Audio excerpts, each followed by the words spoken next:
Vai ar dividendžu stratēģiju iespējams pelnīt naudu akciju tirgos katru mēnesi? Atbilde ir jā.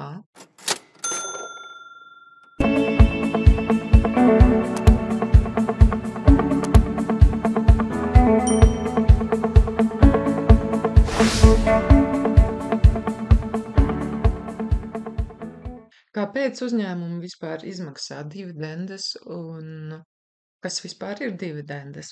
Mazliet pacieties, 2 minūtes teorija, un pēc tam mēs pievērsīsimies praktiskiem piemēriem. Neskrien uz priekšu, noklausies visu kārtīgi, jo šis video ir viens no vissvarīgākajiem līdz šim brīdim producētais. Tātad akcionāriem ir tiesības uz uzņēmuma peļņas daļām, un šī peļņa sadalīta pa daļām saucās dividendes. Svarīgi ir izprast, ka ne visi uzņēmumi maksā dividendes. Ja mēs paskatāmies no uzņēmuma viedokļa, tad izmaksāt dividendes ir jēgas tikai tad, ja ar šo naudu nav paredzēts darīt kaut ko citu, kas ir, piemēram, ieguldīt uzņēmuma attīstībā. Ja uzņēmums šobrīd attīstās un uzņēmuma stratēģija ir visu peļņu un līdzekļus ieguldīt jaunos projektos, pētījumos, lai nākotnē nodrošinātu vēl lielāku tirgus vērtību un peļņu, tad attiecīgi tas ir izaugsmes uzņēmums un dividendes netiek izmaksātas. Ļoti labs piemērs ir Google. Šajā video tālāk mēs skatāmies to praktiski, kurš nekad nav izmaksājis dividendes un arī netaisās izmaksāt dividendes. Šeit vienīgā peļņa ir no uzņēmuma vērtības pieauguma. Par vērtības pieaugumu labs piemērs ir Warrena Buffeta fonds, kurš fonda akcionāriem neizmaksā dividendes, bet tās reinvestē fonda vērtībā. Jo, piemēram, Warrens Buffets uzskata, ka viņa komanda vislabāk zina, kā pavairot līdzekļus, un ka vienkārši akcionārs savus līdzekļus tik labi nespēs reinvestēt. Tātad dividendes maksā tie uzņēmumi, kuri vairs neatrodas aktīvā izaugsmes periodā. Un šeit peļņa no uzņēmuma darbības ir lielāka nekā uzņēmums šobrīd investē jaunos projektos vai attīstībā vai infrastruktūrā. Ir tādi uzņēmumi, kuri uzskata par goda lietu un uzlikuši sev par mērķi maksāt regulāras dividendes un vēl vairāk tās katru gadu palielināt. Un šos uzņēmumus sauc par tā saucamajiem dividendžu aristokrātiem. Lai kļūtu par dividendžu aristokrātu, tas nozīmē, ka uzņēmumam vismaz 25 gadus pēc kārtas ir katru gadu jāpaukstina dividendes. Tāpēc labs pieturas punkts iesācējiem ir varbūt izpētīt dividendžu aristokrātu sarakstu, jo tas dod kaut kādu noteiktu garantiju. Cik lielas ir dividendes, kas to nosaka? Pirmkārtām to nosaka tas, vai uzņēmums strādā ar peļņu vai zaudējumiem, un vai vispār uzņēmuma kasē ir šādi līdzekļi, lai izmaksātu dividendes. Dividendžu lielumu nosaka valde, paziņojot to akcionāriem. Akcionāri ar balss tiesībām par to nobalso. Attiecīgi, tieši akcionāri ir tie, kas galu beigās akceptē dividendžu lielumu. Tīri matemātiski dividende ir atkarīga no 2 lielumiem - no uzņēmuma peļņas un dividendes, un tā tas tiek arī aprēķināts. Un tā mēs iegūstam dividendžu gada likmi. Paņemsim piemēram Bank of America, kuras cena šobrīd, es paņemšu apmēram, ir $30. Dividende gadā šobrīd ir noteikta $96 centi. Attiecīgi mēs izdalām 0,96 par 30 un dabūnam 3,2% gadā. Svarīgi ir ievērot tos datumus, līdz kuram ir jānopērk, lai akcionārs kvalificētos dividendžu izmaksai, un tie saucās dividendžu ex-date. Tātad, ja kāds uzņēmums šodien, 13. janvārī, izmaksā dividendes, tas nenozīmē, ka tu 12. janvārī varēji nopirkt akcijas un šodien saņemtu dividendes un rīt varētu akcijas pārdot. Piemēram, Realty Income izmaksā dividendes mēneša vidū, bet ex-day, ja pēdējā diena, kad var nopirkt akcijas, lai kvalificētos dividendžu izmaksai, parasti ir kaut kāds laiks no iepriekšējā mēneša beigās, parasti ap 29. līdz 30. datumam.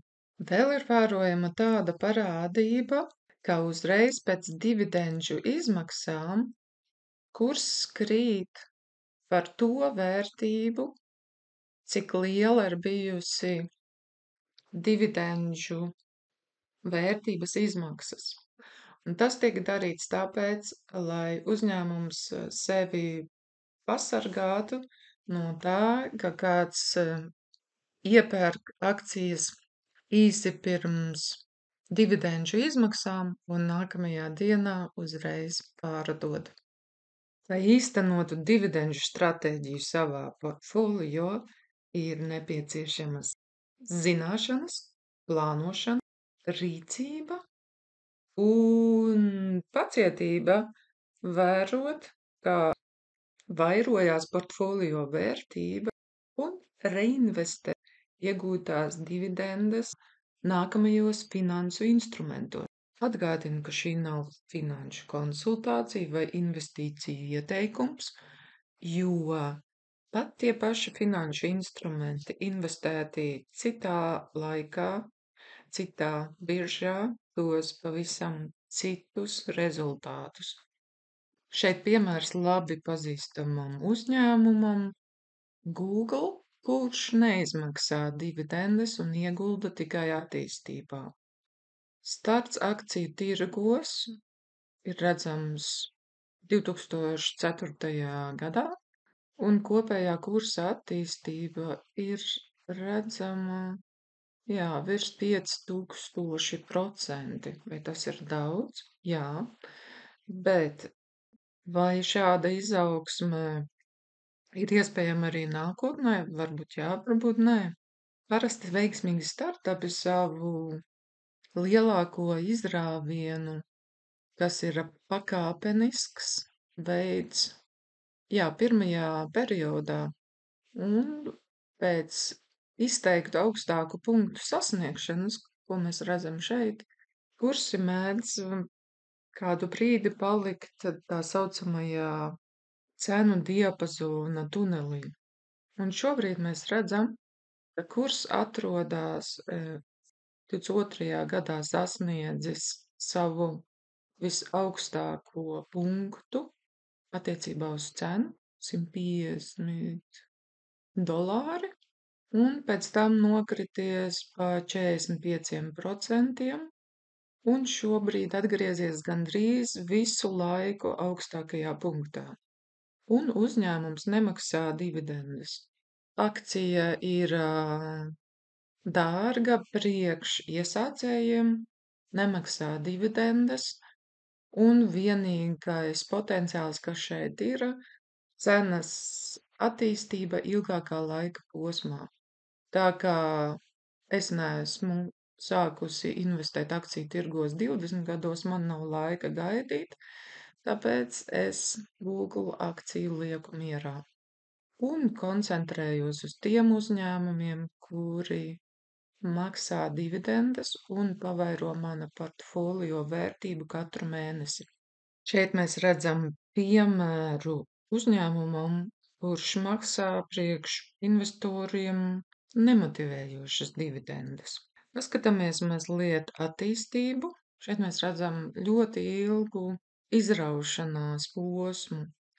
Starts akciju tirgos 99. gads un principā līdz apmēram 16. gadam kurs smuļējās uz vietas un nekas nenotiek. Ja? Šāds startup laiks vispirms ir jāizdod. Un lielākais izrāviens notiek laika posmā no 13. gada līdz, 24. gadam. Un mēs redzam cenas pieaugumu, noapaļojot gandrīz 20,000% apmērā. Un šis uzņēmums maksā dividendes, bet salīdzinoši ar cenu, kas šobrīd ir pie $550, dividendes ir ļoti maziņas. Paskatāmies pēdējās dividendes. Tas ir 4 dolāru centi kvartālā. Un atkal, ja mans mērķis ir dividenžu stratēģija, tad man nav interesants šāds uzņēmums, kuram jau ir ļoti augsta cena, un par vienu akciju es gadā saņemtu 16 centus. Tas priekš manis nav interesanti, tāpēc, lai arī šī akcija ir trendīga, atrodas daudzos fondos, ir ar potenciālu. Priekš manis šī akcija šobrīd nav interesanta. Es vēlos izvēlēties finanšu instrumentus ar zemāku cenu un ar lielāku atdevi attiecībā pret dividendēm. Un tagad paskatāmies uz uzņēmumu, kurš man interesē un atrodas arī kapitāla kodā portfolio. Proti tā ir Bank of America. Tās cena šobrīd ir pie $32,80. Pirmo reizi es kapitāla koda portfolijā to nopirku pa $30. Pēc tam nākamais iekāpiens bija pie 34, vienkārši nākamais mēnesis, un tā kā kurs gāja uz augšu, es iekāpu ar mazliet mazāku summu. Tomēr, ja kurs kritīs uz leju, es atkal atgriezīšos pie šīs summas vai ieguldīšu lielāku. Un tagad paskatāmies, kas notiekās. Pie iepriekšējā piemēra Nvidias cena šobrīd ir ap 540, un par vienu akciju es dabūnu 4 centus kvartālā vai 16 centus gadā. Pie Bank of America es saņemu par vienu akciju, kas šobrīd maksā $30, 24 centus kvartālā un gadā 96 centus pēc šī brīža kursa. Bank of America šī brīža procenta likme dividendēm gadā ir 3,04%. Un tagad parēķinam, kas ir izdevīgāk. Tu jau pamanīji, bet es to vēl mazliet eskalēšu šo piemēru, salīdzinot Nvidia un Bank of America. Tātad, ja es par $540 nopirktu Bank of America akcijas, tad man sanāktu 18 Bank of America akcijas, un gadā es saņemtu attiecīgi 18 reiz $0,96. Sajūti atšķirību? Aha. Vai tev ir aha moments? Ja mēs to paņemam uz kvartālu, tad tu redzi, ka kvartālā tiek izmaksāta 1/4 daļa no šīs summas. Un arī kvartālā tas būtu priekš manis daudz interesantāk.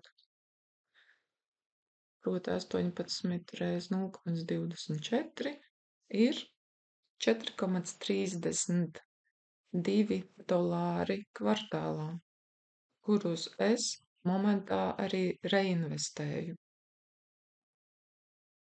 un pie Nvidias par to pašu summu tie būtu tikai 4 centi kvartālā.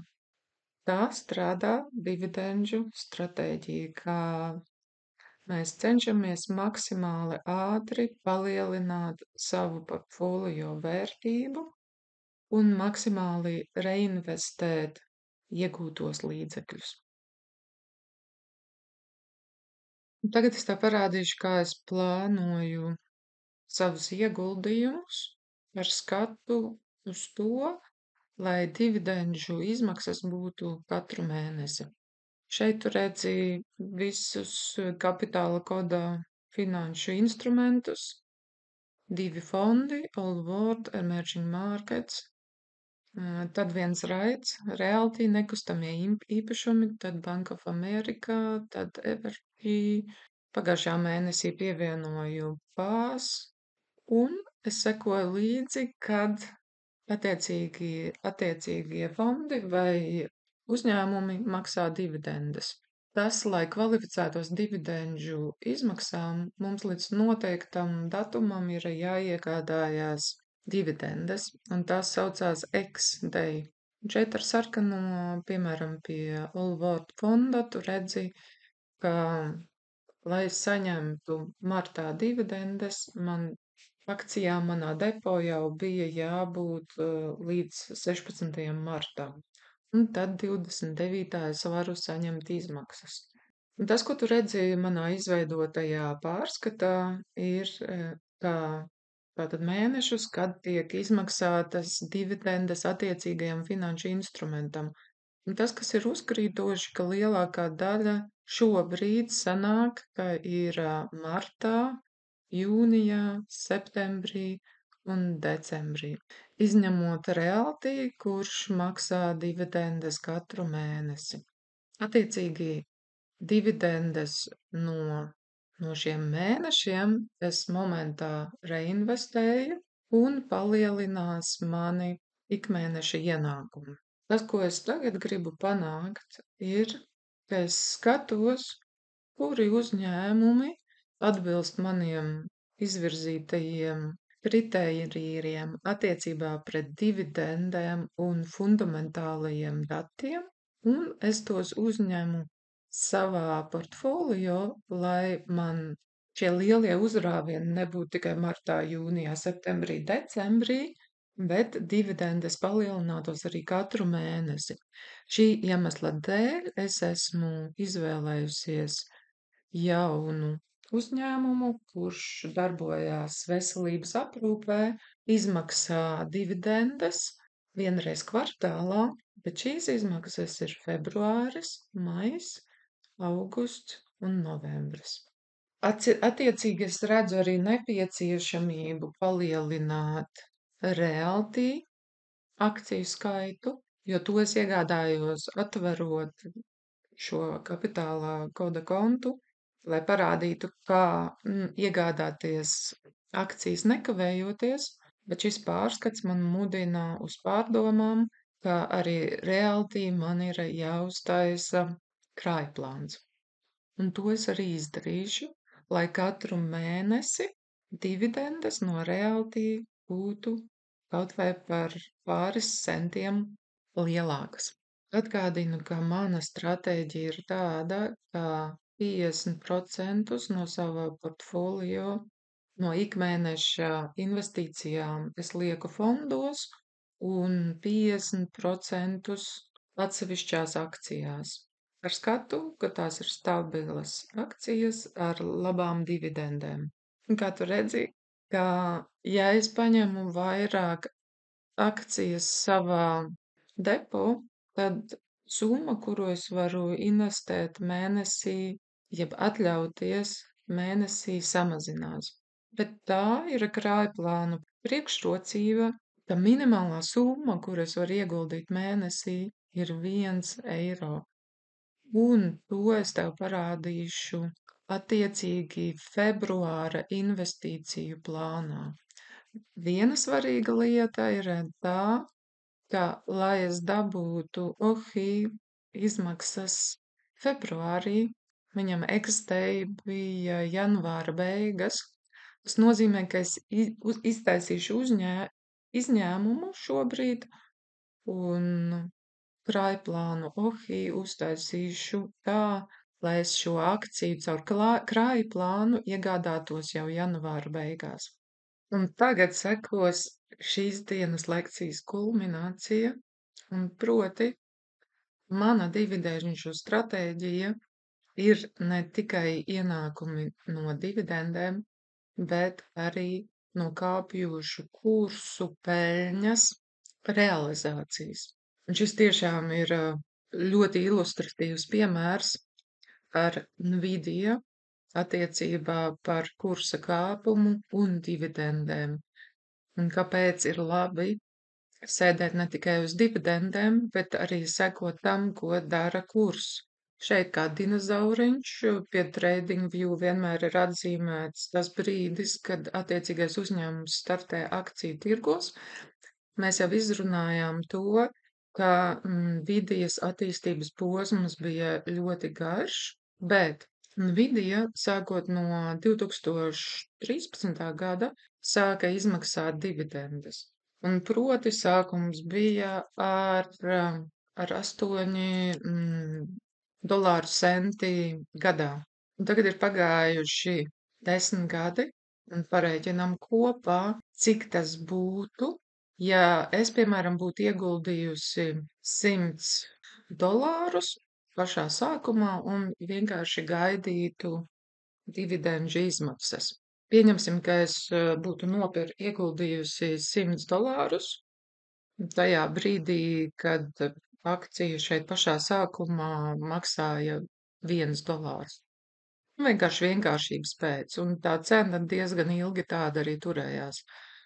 Un tātad man ir 100 akcijas, un sākot no 2013. gada es sāktu saņemt dividendes, proti 8 dolāru centi gadā par vienu akciju.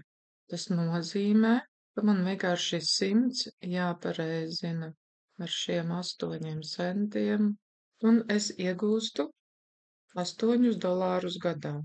Nvidia maksā dividendes 10 gadus, ja? Pareizinam par 10. Tas nozīmē, ka šo 10 gadu laikā es būtu saņēmusi 80 dolārus dividendēs.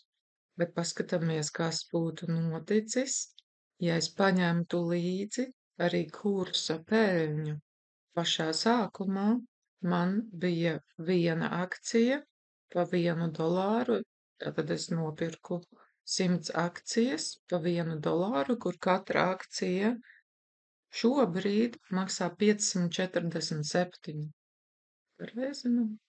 Un es nonāku pie summas 54,700, kas ir lielāks ieguvums 80 dolāri 10 gados vai līdzīgā laika posmā. Nepiesiesimies tagad detaļām 54,700. Ja es kaut vai paņemtu daļu no šīs peļņas un reinvestētu, kāds būtu mans ieguvums? Tikpat labi es varētu paņemt arī visu peļņu un reinvestēt to citos uzņēmumos, kuri šobrīd ir izdevīgākā situācijā.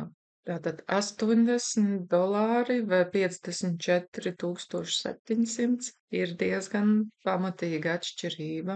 Kā tu redzi, viss ir vienkārši, bet apakšā tomēr ir ļoti korektas un praktiski apgūtas zināšanas. Un es zinu, ka šo kanālu klausās arī cilvēki, kuri ir pie manis iemācījušies spēles noteikumus. Spēles veidā, demo kontā. Un es zinu, ka šie cilvēki informāciju, kuru es šeit dodu, uztver pavisam savādāk. Un ja tu arī gribi iemācīties spēles noteikumus, meklē info šajā kanālā, kā tu vari ar mani sadarboties. Un jā, man ir jautājums tev, vai tu gūsti jaunus impulsus, idejas no informācijas, ko saņem manā kanālā? Un ja jā, tad kādi ir tavi rezultāti? Un, protams, es novēlu tev, lai tavs portfolio vienmēr ir plusā.